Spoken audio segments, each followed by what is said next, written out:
আসসালামাইকুম। এ পর্বে দেখাবো মাইক্রোসফট ওয়ার্ডের একটি গুরুত্বপূর্ণ বিষয়, সেটি হচ্ছে মাইক্রোসফট ওয়ার্ডের যে কোনো লেখাকে কিভাবে পিডিএফ ফাইলে কনভার্ট করবেন, অর্থাৎ পিডিএফ এ সেভ করবেন কোনো সফটওয়্যারের ছাড়া। তো এটি অবশ্যই আপডেট ভার্সনে 13, 16 বা এই ধরনের ভার্সনে আপনি সেবাটা পাবেন। তো আপনি নর্মালি যখন আমি ওয়ার্ডে সেভ করি সেটা ওয়ার্ড ডকুমেন্ট ফরম্যাটে সেভ হয়, তো আমি পিডিএফ এ সেভ করব। তো চলুন, কিবোর্ড থেকে কন্ট্রোল এস চাপবেন, তাহলে সেভ আসবে, অথবা আপনি এই ফাইল ট্যাবে ক্লিক করবেন। ফাইল ট্যাবে ক্লিক করার পর আপনার এখানে একটু দেখুন, এখানে একটা সেভ অ্যাজ ডায়লগ বক্স আছে। সেভ অ্যাজ ডায়লগ বক্সে ক্লিক করার পর আপনার দিস পিসিতে আমার এখানে যে লেআউট আছে, আমি লেআউট অনুযায়ী দেখাচ্ছি। দিস পিসিতে ক্লিক করবেন। দিস পিসিতে ক্লিক করার পর আপনার নিচে একটু ব্রাউজ আছে, ব্রাউজে ক্লিক করবেন। ব্রাউজে ক্লিক করার পর এখানে একটা সেভ অ্যাজ ডায়লগ বক্স আসছে। নিচের দিকে আপনি যেহেতু পিডিএফ এ সেভ করবেন, সেভ অ্যাজ টাইপ, হ্যাঁ, এই যে অ্যারোতে ক্লিক করবেন। অ্যারোতে ক্লিক করার পর আপনার একটি লিস্ট পাবেন। তো আপনার এই যে পিডিএফ আছে, পিডিএফটা এখান থেকে সিলেক্ট করে দিবেন। পিডিএফ এর উপর ক্লিক করলেই আপনার এখানে পিডিএফ চলে আসলো, সেভ অ্যাজ টাইপ হিসাবে পিডিএফ ফরম্যাটটা চলে আসলো। এরপর আপনার সেভ অপশনে ক্লিক করবেন, সেভে ক্লিক করবেন। তার পূর্বে আপনার কোন লোকেশনে সেভ করবেন, লোকেশনটা তো অবশ্যই দিবেন। আমি ডেস্কটপে সেভ করব, তো সেভে ক্লিক করলেই সেভ হবে। এবার কিছু অপশনের কাজ আমি দেখাবো। এই যে দেখুন নিচে আপনার এখানে পিডিএফ সিলেক্ট করার পর কিন্তু এই অপশনটা আসবে। আপনি এই অপশনে ক্লিক করবেন। এই অপশনে ক্লিক করলে কিছু অপশন পাওয়া যাবে। এখানে ওয়াল সিলেক্ট আছে। এই ওয়াল সিলেক্টের অর্থ হচ্ছে কি, এখানে যদি সিলেক্ট করে আপনি এই একটু আমি করি, আচ্ছা একটু অ্যাডজাস্ট করি। এখানে ওয়াল সিলেক্ট আছে। ওয়াল সিলেক্ট করার পর আপনি যদি ওকেতে ক্লিক করেন তাহলে কি হবে, সাপোজ আপনি যে পিডিএফ করছেন যে ফাইলটা, ওই ফাইলটাতে সাপোজ 20টি পেজ আছে। তো আপনি এখানে ওয়াল সিলেক্ট থাকা অবস্থা আপনি যদি ওকে করেন তাহলে 20টি পেজই পিডিএফ এ কনভার্ট করবে। তো আপনি চাচ্ছেন না আমি যে পেজে কার্সরটা ছিল সেই পেজটাই শুধু প্রিন্ট করব, না পিডিএফ এ কনভার্ট করব। তাহলে আপনার এখানে ওয়াল সিলেক্ট করবেন না, এখানে আরেকটা অপশন রয়েছে কারেন্ট পেজ। তাহলে আপনি এই অপশনটির উপর ক্লিক করবেন, তারপর আপনি ওকেতে ক্লিক করবেন। তাহলে আপনার কার্সর যে পেজটাতে ছিল সেই পেজটাই শুধু পিডিএফ এ কনভার্ট করবে, অন্য কোনো পেজ কনভার্ট হবে না।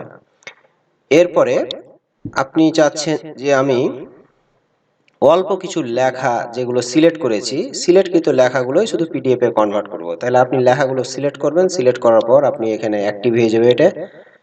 সিলেকশনে সিলেক্ট করার পর আপনি ওকেতে ক্লিক করবেন। তাহলে আপনি যে লেখাগুলো সিলেক্ট করেছেন সেই লেখাগুলোই শুধু পিডিএফ এ কনভার্ট করবে, বাকি অন্য কোনো পেজ বা অন্য কোনো লেখাগুলো আপনার পিডিএফ এ কনভার্ট হবে না। এরপর আরেকটি গুরুত্বপূর্ণ হচ্ছে, আপনার সাপোজ 20টি পেজ আছে, আমি চাচ্ছি 1 থেকে 10 পর্যন্ত পেজ প্রিন্ট করব না পিডিএফ করব, বাকি পেজগুলো পিডিএফ এ কনভার্ট করব না। তাহলে এই অপশনটা সিলেক্ট করার পর আপনার কত পেজ থেকে কত পেজ আপনি দিতে চান, কত পেজ থেকে শুরু করতে চান এখানে দিবেন, এবং কত পেজে শেষ করতে চান এই শেষ, শুরু এবং শেষ পেজ নাম্বারটা দিয়ে ওকেতে ক্লিক করবেন। তাহলে আপনার যত এই পেজ নাম্বার দিয়েছেন অত থেকে শুরু করে লাস্ট পর্যন্ত পেজ পর্যন্ত যে পেজটি দেওয়া থাকবে সে পর্যন্ত পিডিএফ এ কনভার্ট হয়ে যাবে।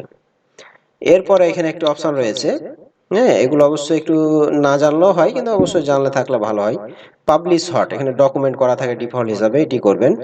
আর যদি কোনো মার্কআপ থাকে, অর্থাৎ কোনো যদি কমেন্ট থাকে, তো কমেন্টগুলো সহই আমি চাচ্ছি পিডিএফ করতে যাচ্ছি, তখন এই অপশনটা অ্যাক্টিভ হয়ে যাবে। যদি কোনো কমেন্ট থাকে তাহলে আপনি এটা সিলেক্ট করবেন। এরপরে আপনার তেমন অত গুরুত্বপূর্ণ অত দরকার নাই। এই ডকুমেন্ট প্রপার্টিজ অবশ্যই চেকমার্ক করাই থাকে, এটাই চেকমার্ক থাকে ডিফল্ট হিসেবে, এগুলো রাখবেন। ডকুমেন্টের প্রপার্টিজ সহ আপনার যদি পিডিএফ করতে চান সেগুলো হবে। এখানে একটি অপশন রয়েছে, আমার লেখা সিলেক্ট করা আছে মনে হয় একটু, আচ্ছা না সরি, এখন আমি যাই, একটু ওয়েট, আচ্ছা আপনার ডিফল্ট হিসাবে আপনার এখানে আনচেক থাকে, আনচেক করবেন। এরপরে দেখুন আপনার ডিফল্ট হিসাবে এভাবেই থাকে। আমার এখানে ভুলক্রমে এখানে চেক মার্ক ছিল, আপনি এই চেক মার্কটা এখানে করবেন না। তো আপনার যে চেক মার্ক করা থাকে এগুলো চেক মার্ক করায় রাখবেন। এখানে একটি অপশন রয়েছে যে encrypt the document with a password, আপনি এখানে যদি চেক মার্ক করেন তাহলে কিন্তু আপনি পিডিএফ এ পাসওয়ার্ড দিয়ে ফাইলটা সেভ করতে পারবেন। এখানে দেখুন পাসওয়ার্ড এবং রি-এন্টার পাসওয়ার্ড। প্রথমে পাসওয়ার্ড দিবেন, এখানে লিখবেন এবং এখানে পুনরায় পাসওয়ার্ডটা দিয়ে ওকে করে যদি আপনি সেভ করেন তাহলে আপনার যে পিডিএফ ফাইলটি বা পোর্টেবল ডকুমেন্ট ফাইলটি পাসওয়ার্ডে সেভ হলো। আপনি ওপেন করার সময়তে সে পাসওয়ার্ডটি দিতে হবে। এরপর এখানে কিন্তু একটা অপশন রয়েছে যে bitmap text when font may be not embed. তো আপনার অনেক সময় দেখা যায় বাংলা নিয়ে যখন কাজ করেন তো বাংলা লেখাগুলোকে আপনার পিডিএফ এ কনভার্ট করতে গেলে অনেক সময় দেখা যায় যে আপনি যে কম্পিউটারে পাঠাচ্ছেন তো এখানে একটা ঘর ঘর হয়ে যায়, ঘরের মতন চারকোনা ঘর তৈরি হয়ে যায়, এই ফন্টটা আপনার রিড করতে পারে না, অনেক সময় দেখা যায়।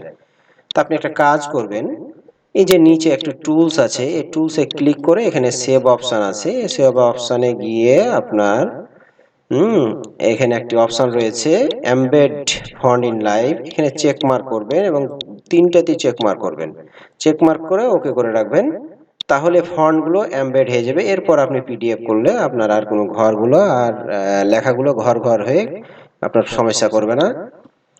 আর পিডিএফ করলে তো জানেন যে আপনার অনেক সুবিধা রয়েছে, তো আপনি এই পদ্ধতি ব্যবহার করে আপনার যে কোনো ফাইল সফটওয়্যার অন্যান্য সফটওয়্যার ছাড়াই আপনার ওয়ার্ডের সেভ এজ টাইপ ব্যবহার করেই আপনার যে কোনো ফাইলকে পিডিএফ এ কনভার্ট করতে পারবেন।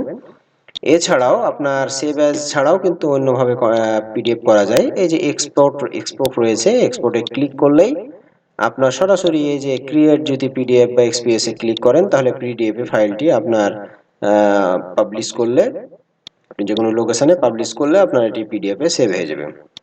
এখানেও আপনি অপশন পাবেন, অপশনগুলো ব্যবহার করতে পারবেন। তো আজকে এই পর্যন্ত। এই পদ্ধতি ব্যবহার করে সহজেই যে কোনো একটি ফাইলকে, অর্ডার ফাইলকে আপনার পিডিএফ এ কনভার্ট করবেন। আসসালামু আলাইকুম।